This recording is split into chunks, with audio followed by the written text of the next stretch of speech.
Hey guys, I am here with Adirondack guide Jamie Frasier. We are talking today about fishing for brook trout in the backcountry with Lake Clear Wabblers. There is really nothing more fun than sitting out on a lake all by yourself, flat water, rowing along, watching your rods work that wobbler and catching a beautiful Adirondack brook trout.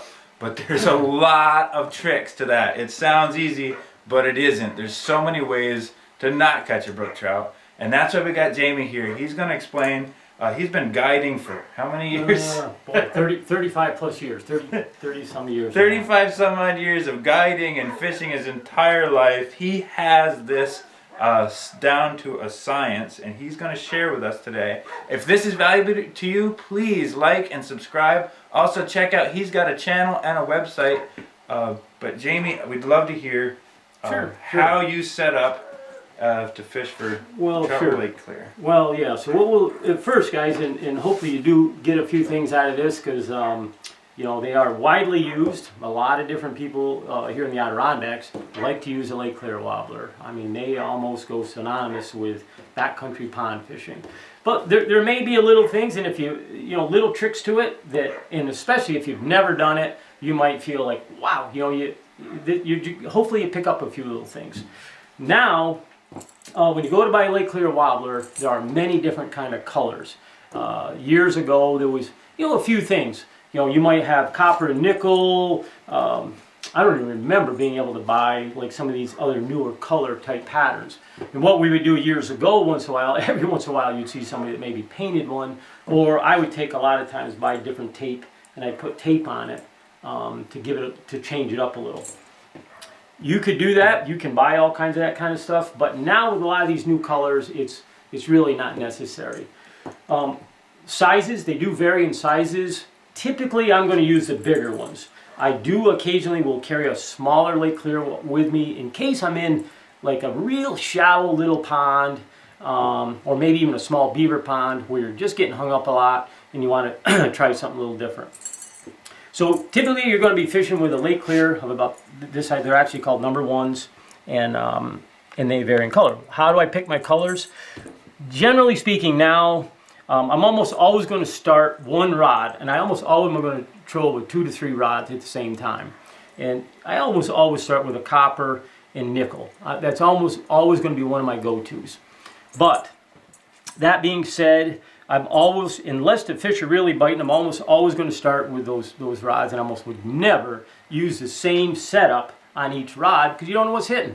And you could just spend a lot of time in whatever. Once you see a little consistency to the bite, then I start to duplicate. It's how you should fit. If I'm bass fishing, pike, anything, a lot of times I have one guy casting, or you're trolling different stuff. Why do I pick different colors? If you're fishing in real clear water, a real still day, a lot of times you're going to catch a lot of fish on something like this. Okay, just a copper and nickel colored. It's nice to, like, this is copper and got a little bit of color to it. They might pick that up. One reason why I would switch to this, maybe it's a real gray day, or you've got real tinted water. A lot of ponds aren't always going to be super gin clear, and the fish may not be picking that up. So you want to switch to one of those brighter colors. Now they've got blues, different yellows, reds. I don't know that any one of those colors really is better. For whatever reason, I tend to like reds. I like that attractor, and I like greens. It's just two colors that I have always liked. I've always liked kind of a green chartreuse because, number one, it kind of duplicates a lot of different, like say perch or something and whatever. And it's just a good attractor. So on a tinted water, or real super gray days, I would have at least one bright colored one. And then if I'm in water where it's really clear, and I mean you can look right down in and see bottom or just see down into it, I tend to stick to my other colors. That doesn't mean that that's rocket science and you got to stick to it. It's just a rule of thumb. Switch them up on a given day. Total opposite's going to work, and you're like, what's going on? That's why you got to play with this. There's no real rules. They're just generalities that you can play with. So that gives you your maybe when you first get to your pond, if you've never done this, you're like, okay, now I'm going to use this one because, and I'm going to set up a couple of them. And then how am I going to want to set it up? Almost everybody initially, when they first start fishing with Lake Clear, you want to use a worm. Generally speaking, and you're going to want to put, if this is your rod, these may not be the best, but I just stuck a snap on here, and or put the best barrel swivel you can. Put a good swivel on this end going to your rod. If not, you're going to get a lot of kinks in your line if you're using over time. When the lake clears, when you're fishing it, and you're going to maybe add some of this into a video, a little something. Yeah. You got a real nice bump, and I'll show you on a rod here at the end as to whatever. But if you're going too fast, you get yourself caught in the wind and it's spinning. I'm not saying it wouldn't work, but generally you're going to get so twisted up, your lines, it's not going to work well for you. So have a real good swivel barrel on the end going out to your rod, and then the same with your leader coming off. You want it just to prevent this from twisting up on you, so it runs pretty true. Anywhere from 12 to 15, 18 inches or so of leader on this in nice clear water, whatever. I almost always tend to start with a little bit longer leader. Believe it or not, some guys will use quite long leaders, and you can try that. But this would just be a rule of thumb. I tend to like to buy hooks. I tend not to use snelled hooks. This is like a number 6 long shanked hook. And you know, you can vary that a little bit too, depending on the fish. But I like a nice longer shanked hook. And one of the reasons is if I use, and I tend not to use night crawlers, but you can, just a good earthworm. I'm going to thread that on, and then thread it right up, and then even if the worm actually goes up the line a ways, even it goes right up the line, and then you want a nice tail coming off, so the worm is never really wrapped on there. On a given day, it's not going to matter, but a lot of times it does. You want that worm to have lots of action, so that he's not just a ball. I mean, they go by scent, but they also go by sight. You want that action. So that's a good way to rig up your worm, and then we'll work into how we want this to go, and how fast to troll it. But another rig up, this color has nothing to do with the lure. I just grabbed one out of the box. You could use once again, anywhere. We're going to put another leader on. I just happened to grab a small little flatfish. It works for me. I've caught a lot of nice brookies on them. But it could be, you could put anything on here. There's no, a lot of times I'll use real small Rapalas, all kinds of little spinners. Little Black Panther Martin. Little, any of that kind of stuff. You got to experiment with this. You got to try it and put stuff on there. And I know sometimes it's, you know, if the fish are really biting and you're doing good on worms, that's fine. But there are going to be days when, wow, you know, geez, we were doing good here yesterday. You got to play with it. And I like to put something here. Now, maybe on your worm, you're averaging like 10-inch fish or something. You're in a place, but maybe switching it up, you might coax that bigger guy into biting. A lot of times those bigger fish, they want a meal. And if they're not feeding, they may not waste a lot of energy chasing your little night crawler on a given day. You got to show them something different, and then you might get into that 15 to 18-inch range fish. You got to show that little bigger guy sometimes something different to coax him into chasing your thing. Just real quick, on the Amazon link down below, I'm going to put Jamie's picks for what he likes the best there, the hook sizes, the barrel swivels, all those things we'll have on that link. So if you want to see, now another little thing we do a lot, we're saying now we're using our Lake Clear, but behind fly rods, is a tandem setup. We have a Lake Clear, you know, that 15, 16 inches. I happen to just grab a cone head. It's a leech pattern, and then I just tied right into the back of the hook there, and then I just put a dropper on there, and I grabbed the hare's ear. You can play back and forth with these.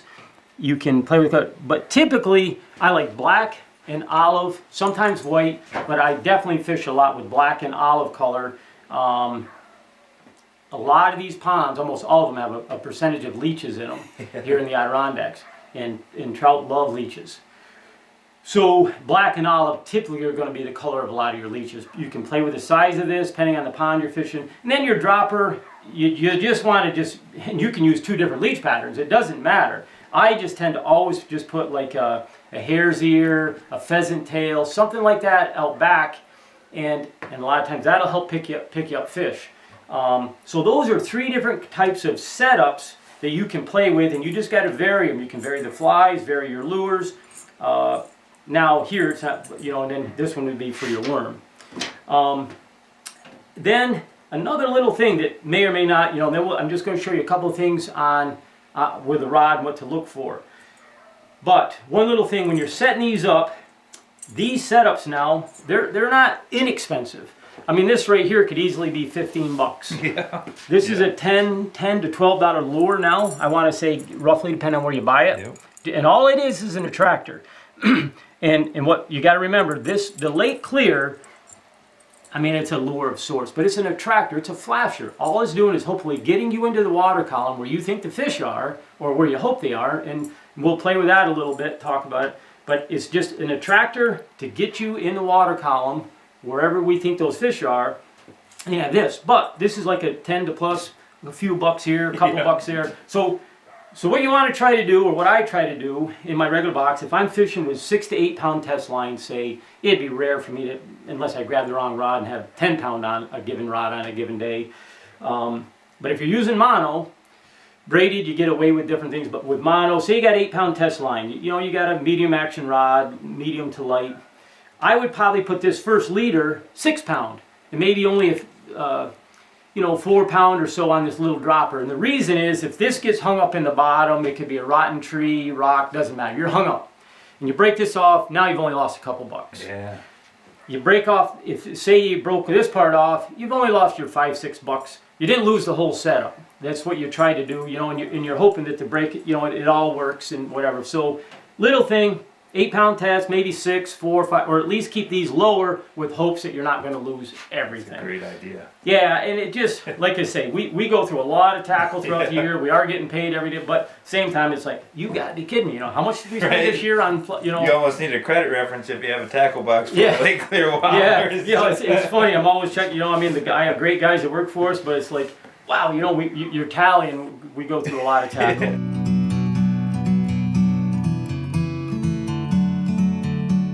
So the rod, what do I like to use for a rod?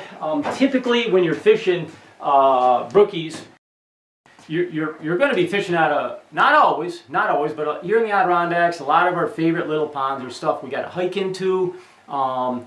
There's occasionally where we can use a nice big boat, but usually it's a canoe, everything from a little hornback on up to our 16-foot canoe or a kayak, something we're going to be able to get it into a pond. This actually is just like a little 5.5-foot ugly stick, but I prefer a 6-foot rod at least, only because I want to get it away from my boat. I want to be able to get it away from the boat, you know what I mean? So, but these actually work good, because one thing is they got a halfway decent tip. The tip is not super stiff, it's kind of soft. You want that little bit, and I'm going to explain in a second. But you want a little bit of backbone in the rod.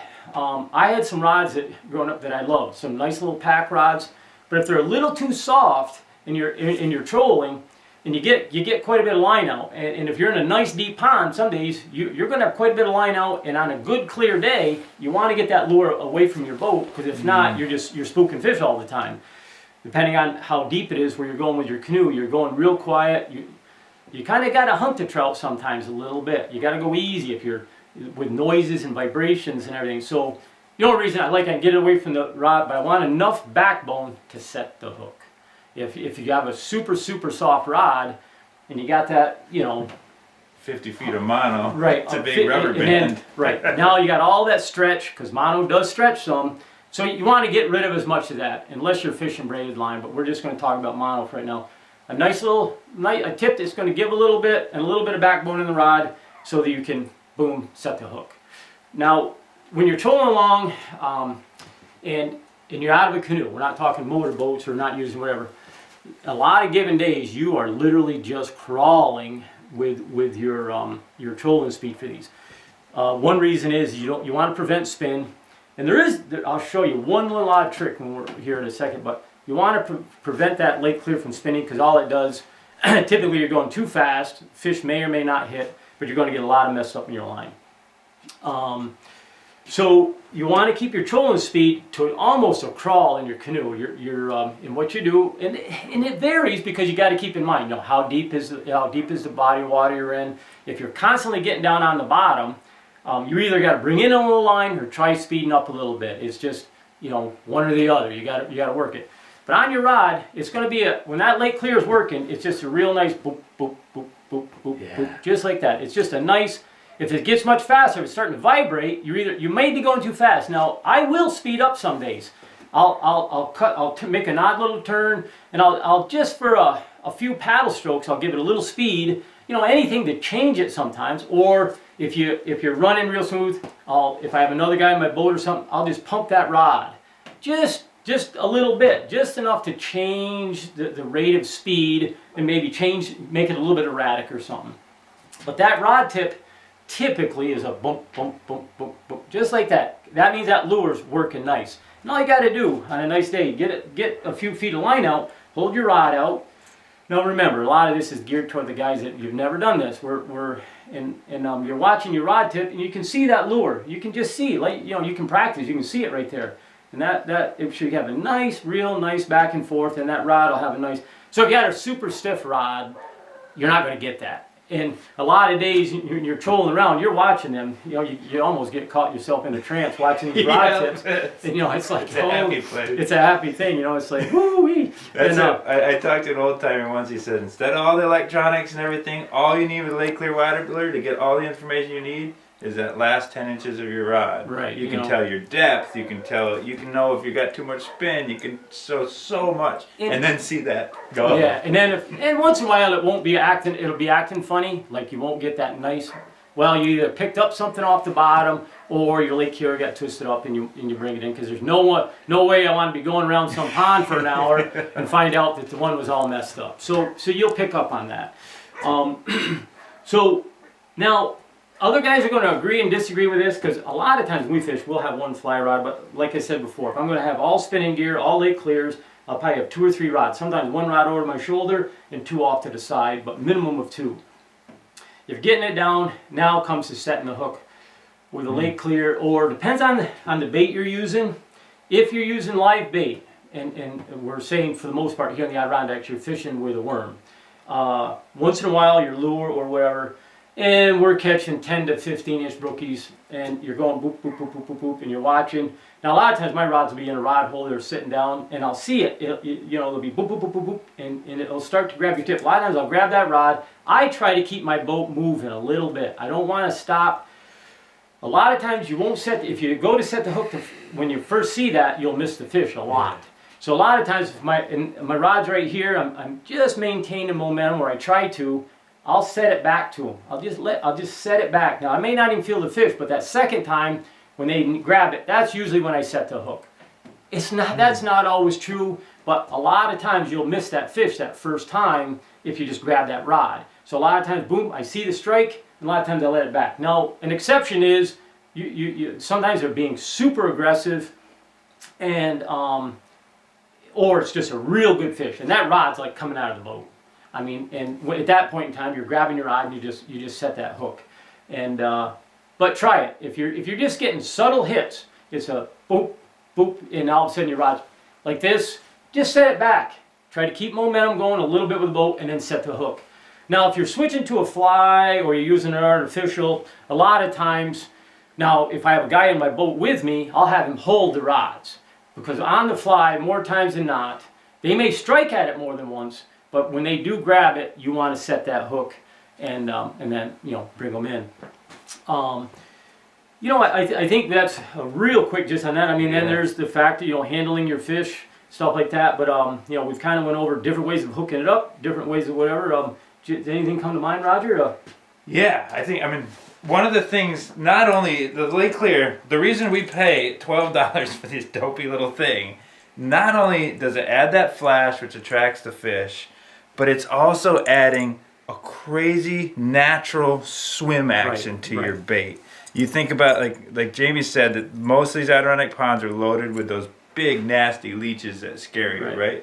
And if you watch a leech swim, they're doing this.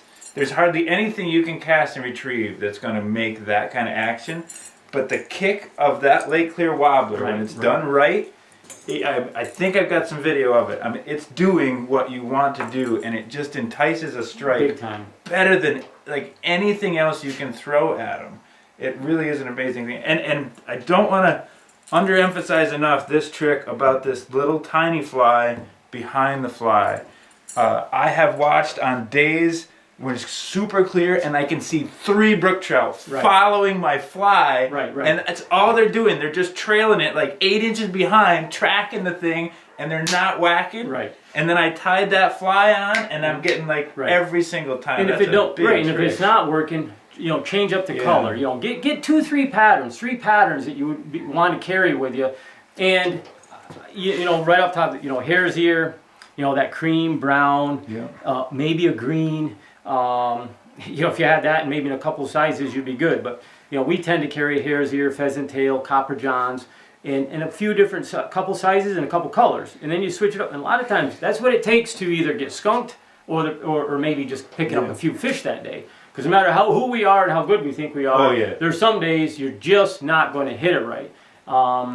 We're trying to talk how to fish your Lake Clear, but brookies are really affected by a few things, and that's water temperature, food, and the barometric pressure. And when they're all against you, sometimes it's just a good day out. Or go to the shore and roast a marshmallow. Start a fire. Yeah, I've definitely had that. I've had days you couldn't do nothing wrong, and then the next day you couldn't do nothing right. And it doesn't matter how much you know. But having these few little things, so at least you feel like you've got something else up your sleeve, so you can try something, keep playing with it. And then a lot of times you will drum up a fish. But once again, some days you're just going to be out there, you're going to be in a neat place, and then you got to keep trucking. You know what I mean? And I think that's a big part. I've actually hesitated to make this video for a couple of years because as much fun as this is, it's better to focus on the beauty and enjoyment of being out there on that lake. There is hardly anything more peaceful than sitting on like acres of perfect flatness, watching those rods. And if you catch a trout or two, that's bonus. And if the thing is, especially now, the intense use of the Adirondacs and these backcountry ponds has gone up so much that if we don't keep conservation in mind, I mean, I've had days when the Lake Clear just works so good. I pulled it around twice, caught some trout, I took that away, and I switched over and I started using something that didn't work as well so that I could enjoy the day better. And I really want to caution, like, we're giving you some really good information here, but with great power comes great responsibility. Oh, sure. This really is, it's a unique resource. A lot of these ponds are stocked by helicopter. The process for those trout to get there, like they hiked into some lake in September, October, they got native trout eggs or spawn. They raised them in a hatchery. They brought them by chopper into a lake. I remember when I was younger, I went into one of these ponds, and you can read up. Like, that's another thing, is you can read up on the stocking, the year that they put the fish in there. They put 200 in there. I'd gone in 2 years later, and in a day, I got 44 trout. And we were releasing them. We were doing the best we could. But you could decimate a pond. If you don't have the right mindset. Without a doubt. And if you ever got lucky to find a little gem pond or a little beaver flow that was full of natives, that it's just a great find. It's a great place to be. But I think a lot of folks, and hopefully more and more people, are realizing that these places are gems, and being able to get into them. We all like to eat a trout. Don't get me wrong, but at the same time, it's just nice. They're just great places to spend a day, and there is a certain amount of responsibility we got to take in the conservation of all of this. You know what I mean? But which is where those, like the worm, like some ponds are now artificial only, and then the worm is so effective, but a lot of times, like they just inhale that worm, and that's one of the reasons I stopped using Lake Clear some days. Is you're just getting gut hook. You get a bleeding trout, you've got to keep it. Now they're going to die. And I guess that was something. If that was happening to you, and like I think me and you mentioned, if you are having a day that they're just biting, real aggressive, and they are taking those worms, you can, at one point in time, switch to a fly, and a lot of times that'll help. You won't get as many gut hooks. You'll get more, caught in the side of the mouth. You know, you've caught your limit, you know what you're going to do, and so now maybe that's a good time to maybe experiment a little bit with some other stuff, and you won't get as many gobs. Or pull out the fly rod. That's what I've Right, done on right. somebody like toward Right. evening. It's just so much more fun to just, Right. you only caught one trout doing it Right, all right, evening. right. You could have caught 30 doing this, but Right. to drop a dry fly on Right. a lake and Oh, having a right. brookie hit it and then pulling it, Yeah. that's a lot of fun. So one other thing Sure. I've been experimenting with is the microplastics from ice fishing. If you check out our channel, most of what we talk about is perch fishing. I am super obsessed with ice fishing for perch, and I've gotten into the microplastics.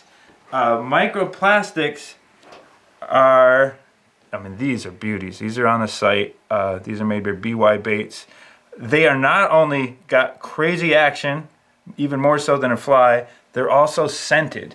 And brook trout have nostrils. They are a scent-based thing. And there's sometimes that a fly, unlike in a brook where they have to make a call because that thing's going by. Right. In a pond, they have time to think about things. Right. And you don't want a contemplative brook trout, you know, contemplative, whatever it is. You want to trigger everything, and you want to trigger it fast.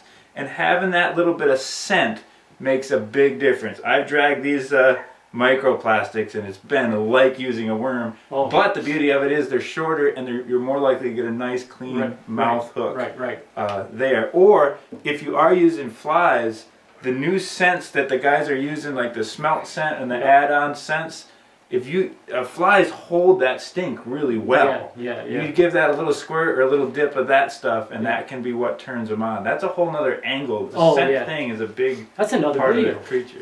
yeah, that is another video. Yeah, there's certain tricks that we save for other videos. Yeah. But yeah, hopefully that gives everybody a little idea, so it doesn't seem so foreign to them. And if you do use them, maybe you picked up something, maybe you didn't. But hopefully folks enjoyed taking a peek. Well, Jamie, thank you very much. No, this thank was you. great information. Yep. If you guys check out, he's got a YouTube channel also. He's got a lot of tips on there, website. And if you want to go on an amazing Adirondack fishing trip, nobody's going to give you a better chance than Jamie. Well, thanks, Raj. And hopefully everybody got something out of it, and it was great. Yeah, if this was valuable, please like and subscribe, hit that bell button, and check out, we've got some other videos. We got some brook trout catching videos, we got perch catching videos, we got camping in at some of these lakes and stuff.